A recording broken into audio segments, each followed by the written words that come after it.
Good morning, everybody. Happy Saturday, and welcome to the Leah Noell Design Co page.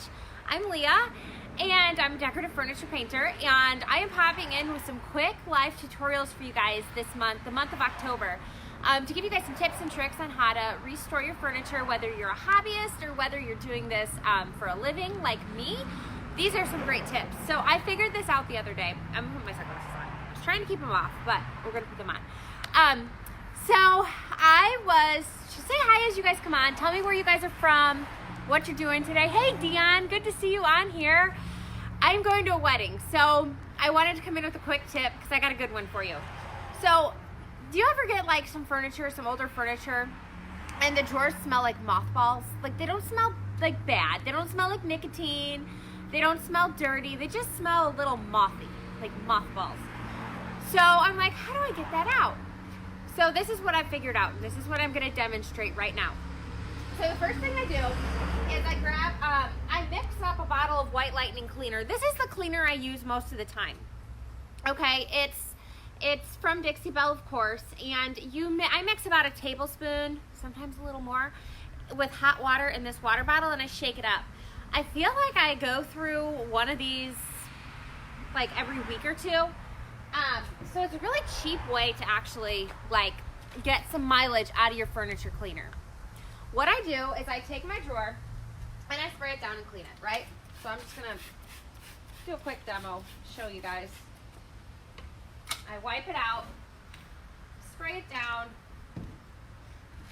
I clean it. If it needs like this drawer here has a little bit of gunk on it. This will totally get Goo Gone and a razor knife on it, and I'll scrape it all out, and then depending on how that turns out, we might even paper it. But it's really important to me to make sure the interior of my pieces are as nice as the exterior of my pieces, if not even better. I just want a really clean, solid piece. So I just clean it out like so. Okay, and I'm going to do this quick because I know your time is valuable, and then I rinse it. And I just use my spray mister to rinse it, and then I'll wipe it out, okay? I may or may not go back, clean the corners of this one a little more. And then here's my trick. This is what you guys are here for. So it's clean, right? Everything's clean. We've wiped it out with White Lightning. We rinsed our White Lightning. We rinsed our cleaner. That's super important. Now, we go to Menards, okay? Hi, Becky.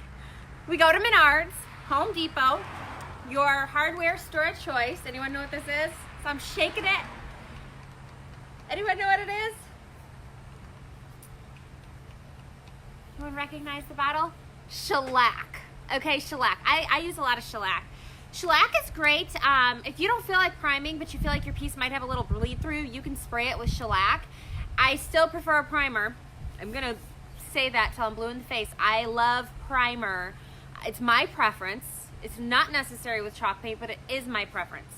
And I know a lot of furniture painters that have gorgeous pieces and have never had a problem and don't use primer, and that's fine. It's just my preference. But if you don't want to prime, you can spray it with shellac.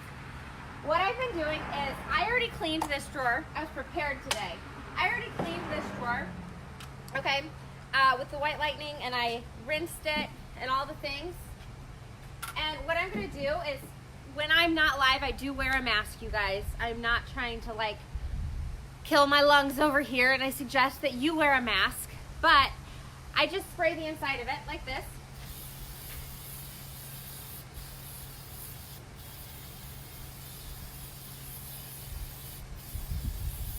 Ooh.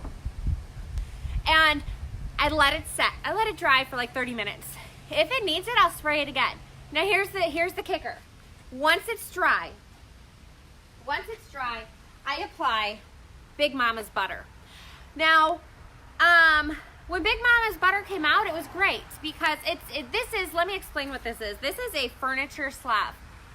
I wish you could smell it. It smells good. This is Orange Grove. Orange Grove is one of my favorites, but I also really like the Suzanne's Garden, My husband likes Suzanne's garden the best. So like if I have that in the garage, he tends to hang out with me longer in there, which is good because I like company.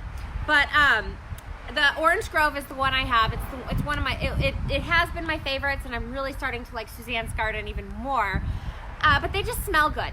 And I put them on with you could use a chip brush, you could use a cloth. I just have like a wax brush that I just always use with my salve because it's easier. And this makes them smell good. So after the shellac is dry, I will apply this. And I don't have a demonstration on how to apply it, but I'm sure you can imagine. You just put it on. And then I let it set for like an hour, you know, whenever, sometimes a couple days. And then I go back through with my paper towel and I wipe it out. It's important to wipe it out because you want to make sure it's like, it's just kind of conditioning the wood. And it's making it smell good. And so you just want to make sure you get it all out because it is an oil-based product. So you want to make sure that you clean it all out really good. But I tried this on a dresser the other day. Kind of had a, you know, older furniture. I don't care whose house it was in or what. Sometimes it just gets a musty smell. It just is what it is. And honestly, I think it smells a lot better than like the pressed board stuff that you get at big box stores. Anyway, the shellac plus the butter is magical. It works so good. Like, it makes me feel so much more confident when I give it to my client. In fact, I just did my own dresser and I didn't shellac the drawers and I just used the butter, and I wish I would have shellacked the drawers because it just is that extra step that makes it just better. So it's just better. So you can see it's clear. It's a little tacky, but it's almost dry. So it doesn't change the visual of the wood at all, but it smells better. And then the shellac smell kind of goes away with the butter, and we want it to smell like butter, and we want it to, you know, be pretty gorgeous wood that we're going to want to put our clothes in and all of our treasures. So that is my quick tip for you today. Good morning, Gail. Thank you guys for joining me. I hope that was super helpful for you. I am gonna go get ready for my niece is getting married today. So I'm gonna be like at a wedding all day today. I went to go buy a dress the other day and I came home with 3 pieces of furniture and no dress. So I'm gonna wear a dress I already had. But that's what I'm doing today. Tell me what you guys are doing today. I would love to know what you guys are doing on a Saturday. And I will be back tomorrow for a live. We do have a question. Rach, can you use this on an exterior cart? Yeah, you know, if I didn't want to prime this, which, I mean, no one wants to prime, but I still do. You could spray it down and it'll help block the odor. I just find it a lot easier, and I find it a lot more natural looking paired with the butter than actually painting the drawers. So you could spray down your whole piece of furniture with shellac, and that will help stop bleed through. It will not work as good as a primer. And it also makes it slick. Like we've talked about, the Boss primer from Dixie Belle, it has a grip to it. So it's better for your chalk paint. It's better for any paint, really. Where the shellac will make it more slippery, which is fine inside our drawers, but you know, if you really have a piece and you're like, gosh, I think this thing's really gonna be a bleeder and it really stinks, spray it down with shellac and then use Boss primer on it. It's just an extra step. So, all right, I'm gonna go paint my nails. All right, guys, I'll see you later. Have a great Saturday. Thank you for joining. I'll see you tomorrow.